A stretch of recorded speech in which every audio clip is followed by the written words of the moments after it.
on with question 4. This is let fx equals cos x over sin x, and it says use the quotient rule, so we're going to need our formula booklets here. I'm just going to snip this so I've got the quotient rule and I can have that in front of me.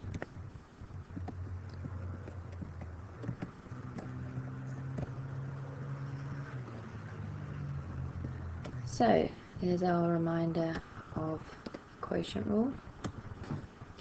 So if we have, in this case, u is cos x and v would be sin x.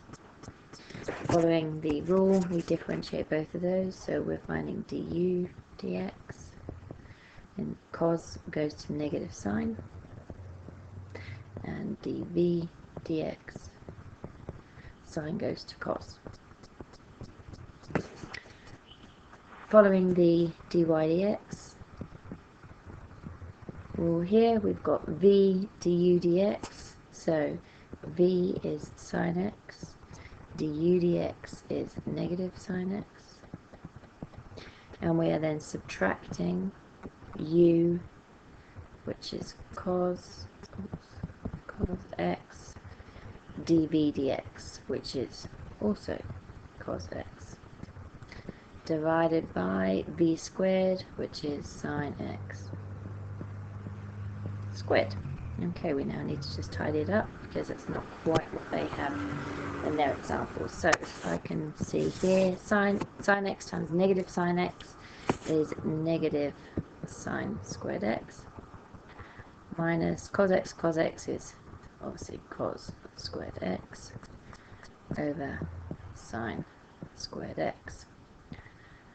Still not quite right, but again, if we look at our formula booklet, this time looking at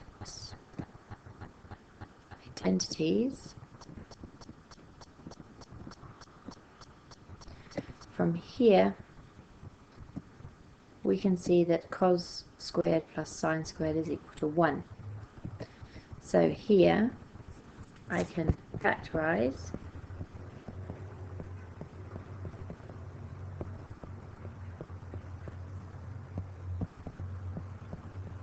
and sine squared plus cos squared is equal to 1, so that's minus 1 over sine squared x, which is what they had here. Okay, next question. Question 5. So consider ln x to the 4 plus 1. So we're finding f0. Straightforward, not even having to differentiate at this stage. So f0 would be ln 0 plus 1, which is ln 1. If you recall, the log of any base 1 is always going to equal 0. Use the differential function and algebraic reasoning to find the set of values for which it's increasing. Okay, if a function is increasing, then the derivative is positive. So we have an expression for fx. We now need to find f dash x. So f dash x would be 1 over x to the 4 plus 1 multiplied by the derivative of what's different, or what was in the bracket, which in this case is 4x cubed. So we have a derivative of 4x cubed over x to the 4 plus 1. We know that it's increasing when the derivative is positive, so in other words, when 4x cubed over x to the 4 plus 1 is greater than 0. Rearranging this, our denominator comes up to the other side, multiplied by 0 therefore disappears, so we have 4x cubed is greater than 0. Divide by 4 gives us x cubed is greater than 0, and obviously cube root 0 gives 0. So our range of values is x is greater than 0. Next question, we have the function 2x squared.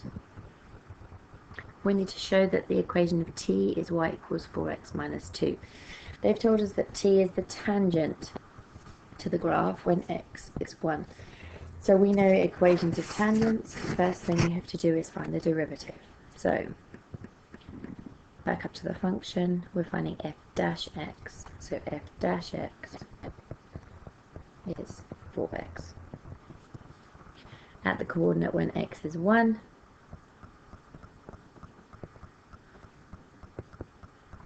f dash 1 is 4 times 1, which is 4. So we know the gradient of the tangent is 4. That means that our equation is going to be y equals 4x plus something.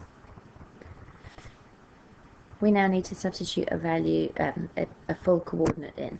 They've only told us currently that x is 1, so we're going to find the equivalent y value. So we're going to find f1. Note this is now f1, not f dash 1.